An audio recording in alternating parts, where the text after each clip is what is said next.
Hi and welcome to all the viewers joining us out there. From myself, Sheldon Peters, we'd love to welcome all the Hong Kong viewers, the World Pool Bet with the World, and really looking forward to the Hollywood Bets Durban July, which will be run over 2,200 meters, the Grade 1 event, and the 128th running of this prestigious event now. 1600 hours is the off time, and introducing our Hong Kong viewers to a replay package. We have 3 reruns. Take a look at these runners and hopefully one of them will be lucky for you. Charge, the Shepherds between them. It's Raining William on the inside. They come to the 300 and Dave the King given the full go ahead by Craig Zaki. 200 to go, clear by 2.5. It's Raining William the Shepherd, Royal Victory, but Dave the King's got his battle armour on and he will conquer this field. Dave the King much the stronger. The Shepherd second, Royal Victory, it's Raining William. Then Shoemaker, Noble. And Flagman's running on. Look, Louis, Green with Envy's now put to the test, and Green with Envy comes into the lead. Flagman's trying to throw out the challenge. Green with Envy from Flagman over the last 100. Green with Envy, Flagman won't go away. Green with Envy and Flagman, and it's Green with Envy just made it. Flagman, and then came Barbarelli. Then comes Royal Victory, 300 metres left to go, and here's Winchester Mansion. He's hit the front in the World Pool Premiers Champions Challenge from Royal Victory on the outside. Then comes Dave the King, but it's still Winchester Mansion. Royal Victory is coming home hard on the outside. These are the two, Royal Victory and Winchester Mansion. Winchester Mansion, Royal Victory, but Royal Victory is going to follow up on a Summer Cup win by winning another big one today. Group 1 for So there you have seen the reruns of race number 7, the Hollywood Bets Durban July Grade 1, and we welcome our Hong Kong viewers, and I'll be the race caller for the Hollywood Bets Durban July, and hopefully I'll call your fancy home. Really looking forward to calling this prestigious event, and with me in the studio is Deez, Dyanand. Deez, it's lovely to have our Hong Kong viewers joining us on the World Pool. It's going to be an outstanding day's racing. Outstanding day, massive pools, and we follow Hong Kong racing here in South Africa, whether it's from Happy Valley or Shartin to premier racetracks when it comes to the international scene. And this is our main event. It's our premier race of the year, not only in South Africa, but on the African continent, and it's a star-studded field. 18 runners will go to post, and all 18 runners deserve it to be in this position at this time of the year as we bring the curtain down on yet another season. Well, it is the debate that takes place on a yearly basis when it comes to these horses that find themselves in this prestigious race. It's the 3-year-olds or the older horses. That is the decision that you have to make. And this year, when we bring up the field, we'll have a look at the 3-year-olds. There are 5 3-year-olds in the race. Number 2, which is Barbaresco. Horse number 5, which is Green with Envy. Number 8, Purple Pitcher. Horse number 11, which is Oriental Charm. And then we got number 17, Flag Man. So, looking at the years gone by in this race, the most recent 3-year-old to win the race is Comet Dung, carrying 53 kgs in 2021. Then you have to go to 2018, which was Do It Again, winning with 55 kgs on his back. Then 2014, Legislate lumped 56, won the race in the boardroom, beating Wiley Hall. And then if you're going to go even further back, a filly like Igugu, she was a 3-year-old, she carried 55. So 3-year-olds got a good record in this race, Sheldon, but it all depends on their preparation they've had coming into the race and what they've shown. When you look at our 3-year-olds that take their place in this year's Hollywood Bets Durban July, there's some class horses here. Some very classy individuals, and this is the race of the year. We wait the entire racing calendar for this Grade 1, and it's going to be a spectacular event. The 3-year-olds certainly going to hold their own. A horse like number 5, Green with Envy. For those who believe in luck and looking for number 5, Green with Envy, to come through, just out of interest, when he won his maiden beating Master Josh, I called him on that occasion. I called his race. He came from the back end of the field. And after winning the maiden, I said, this is a horse who could go on and win Group 1s. Funny enough, earlier on, I called the horse called Dynasty when he won his maiden. He went on to win the July, and also Eye of the Tiger, all from the Dean Cannemeyer outfit. So for me, number 5, Green with Envy, he's looking for a 5-timer. He's a smashing individual. Unfortunately, he was penalised from a 1-2-3 to a 1-2-7 last time out for winning, and that's the only thing that I think can stop him from winning, because Flagman was hot on the trail and he was unfortunately penalised last time out. Yeah, he was penalised, and it's been well documented that the connections did appeal the penalty that he was given, costing him more weight to carry in this year's Hollywood Bets Durban July. It was a failed appeal, so the merit reading stayed at a 127, and he'll carry 56 kgs on his back. He is a horse that is going for what we call the big 3 here in KZN, which is the Guineas, the Daily News, and the Hollywood Bets Durban July. Sheldon mentioned that Dynasty, he did that when he won the Hollywood Bets Durban July, and he was also a Derby winner down in Cape Town. So he is the obvious horse, and he is the market leader, number 5, Green with Envy. The horse that got very close to him there in that replay, if you hear the names, number 17, Flagman, and he punched way above his weight. He came into that race rated at 92 from the unknown to Grade 1 company, and wow, didn't he raise his game in a big way. He's highly rated by the Garrett van Zyl stable, and although he's poorly drawn out at 17, the word is that he's got the gate speed to overcome the draw, and it could be a big moment here for Sereno Mudley. Then number 2, Barbaresco, who was in that same race. He does find himself better off at the weights, and he's trading at big odds compared to Green with Envy, and he's got the weight advantage. Yes, when you look at number 2, Barbaresco, he's going to be one of my top 3 selections. You've got to throw him in. He's a grey son of Gimme the Green Light. He finished 2.6 lengths behind, and he stays off 53.5 kilograms. So last time they met at level weights. This time he is receiving weight, the same as Flagman. So that could be the deciding factor with number 2, Barbaresco. And a horse like number 17, Flagman, he's got a 50% win strike rate. And it could be a fairy tale story, because the Gareth van Zyl stable bought him from the Garth Puller stable, and obviously the connections, they saw something in him. And it could be a fairy tale story. He's only had the 6 runs to date. He's now taking on the best of the best. And we know that the Hollywood Bets Durban July can be a little bit of a rough race. And he's a horse who could certainly fly the flag high. Yeah, he's a horse that I think is just improving, maturing at racing, and he showed his hand last time out. As I said, it was like a lightweight taking on a heavyweight, and boy oh boy didn't he hold his own, number 17, Flagman. And then purple picture from the stable of Robin Klaasen, the only female trainer in the race to have a runner. Well done to trainer Robin Klaasen. This horse, a winner of the Dingans. He also won the South African Classic and the South African Derby. His last start just fluffed his form when he was coming off a break in the Jubilee, but he's a class package in the race. And an Oriental Charm from the Brett Crawford stable. There is lots of talk about this individual with 53 kgs on his back after a fluent winner of the Cup trial last time out. He's a very smooth front runner, number 11, Oriental Charm. So those are the 3-year-olds that we've touched on. What about the older horses? The class package in the country of the older horses is no doubt the horse that ran second last year, and See It Again. 100% right. He's from the Michael Roberts stable. Nick Johnson owns him. Pierce Stratham looking for another victory. He's an absolute legend. He's a master, the blonde bomber, striker Stratham, whatever you want to call him.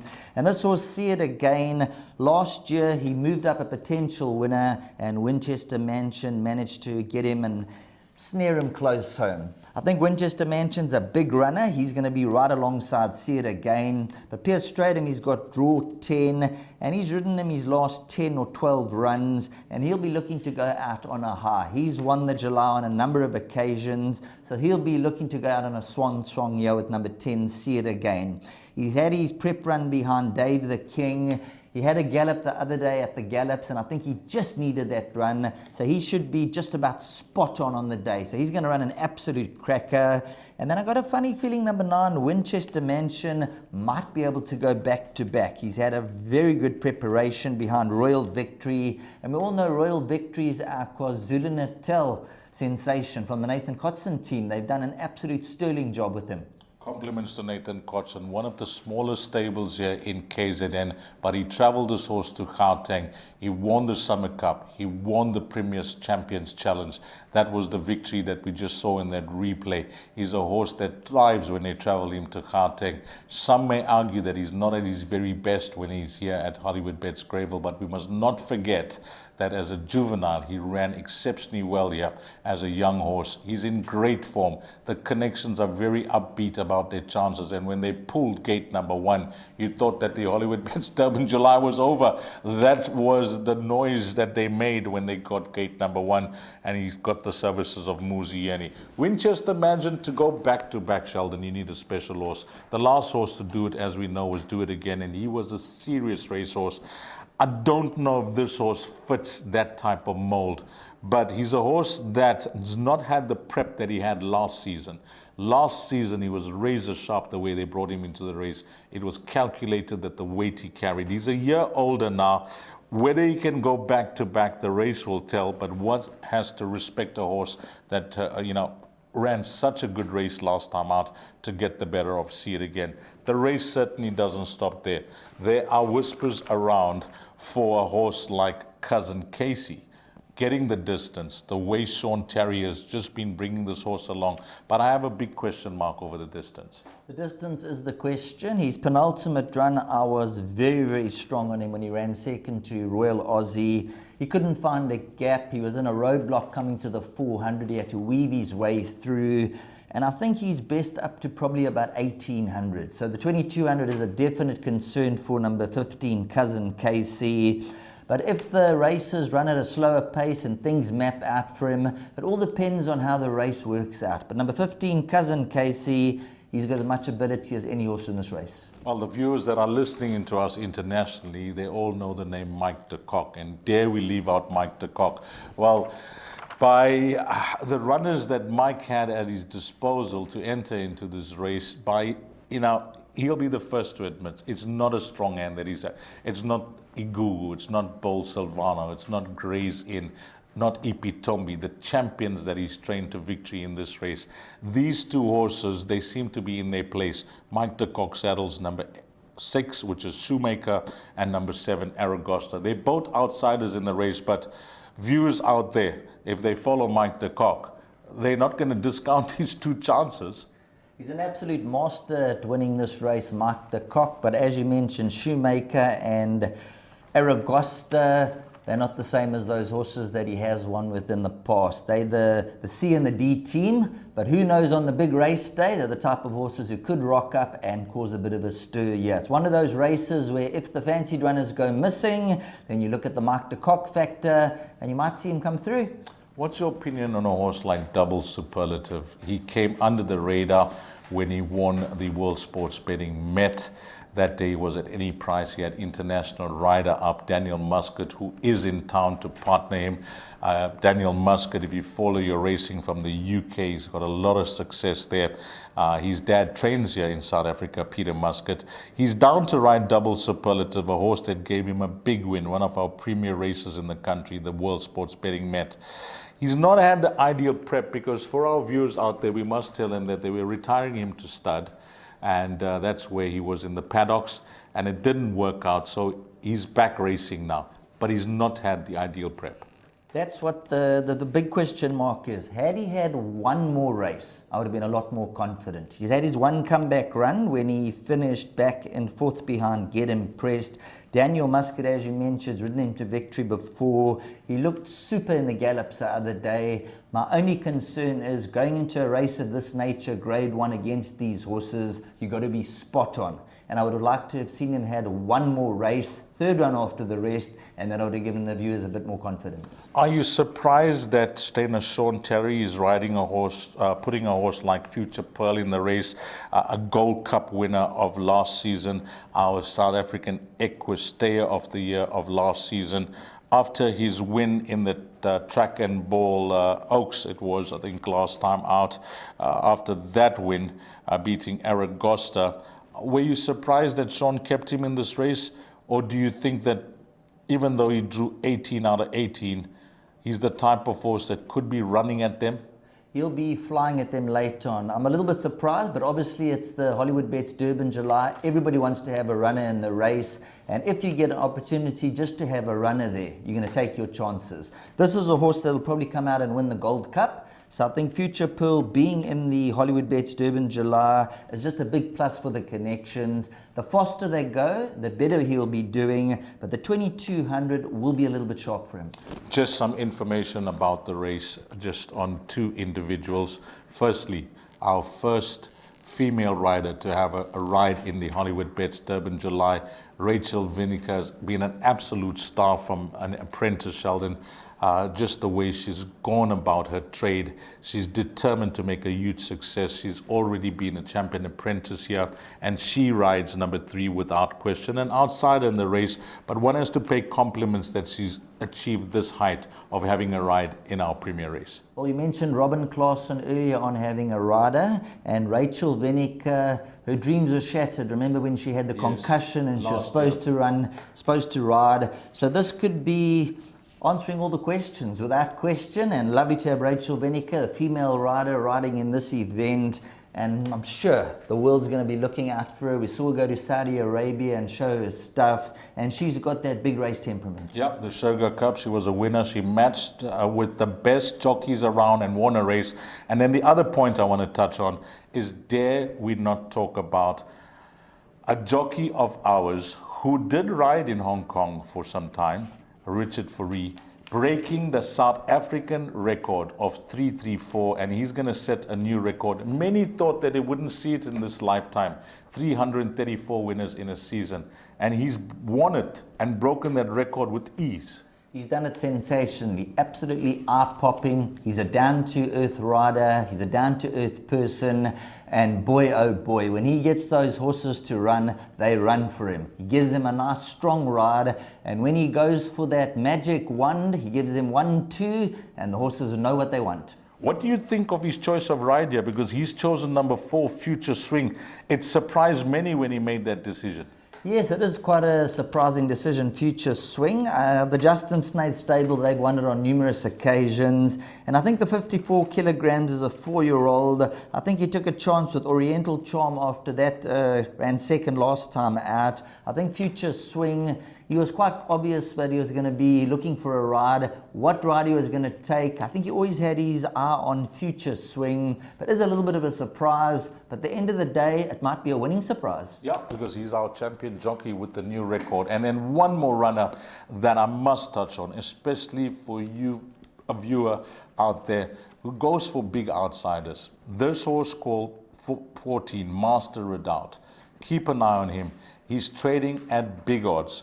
When you look purely on a line through Future Swing, the chosen mount of Richard Fourie, this horse is 4 kgs better off on that last run, and it wasn't a bad run. He's a horse that enjoys a fight.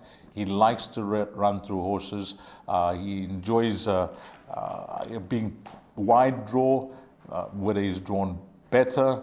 Wherever you position him, he is going to give you a run for your money, number 14, Master Redoubt. He's an absolute star when he's got his A game, and he's one of the outsiders that I would consider if you want to back one of the outsiders in the race, purely on the weight turnaround with the mount of Richard Fourie. So in summarizing, Sheldon, we've spoken about the majority of the field. The first question to you will be, are you in the camp of the 3-year-olds with your selection or the older horses? I'm going to be with the 3-year-olds despite the weight swing around. I'm going to go number 5, Green with Envy. Then I'm going to go with number 2, Barbaresco. After Barbaresco, number 9, Winchester Mansion. And then let's throw in Oriental Charm with See It Again. Well, Sheldon has given his selections, and we're singing off the same hymn sheet when it comes to the age of the horses and where we're leaning towards, because I'm also going with the 3-year-olds. Green with Envy, number 5, no doubt the horse to beat, but I'm going to select the up-and-coming horse, the horse that was the unknown going into the Daily News. He's drawn number 17. That could be a lucky number for you. Number 17, Flagman, to beat number 5, Green with Envy. Third to another 3-year-old, number 2, Barbaresco. So my top 3 are all 3-year-olds, and then I'm going for the outsider. I'll give you some airtime. Number 14, Master Redoubt. So my top 4 in the race is going to be 17, 5, 2, and 14. Well, there you have it. Race number 7, the Hollywood Bets, Durban, July, Grade 1 over 2,200 meters. Sit back, relax, and enjoy the ride.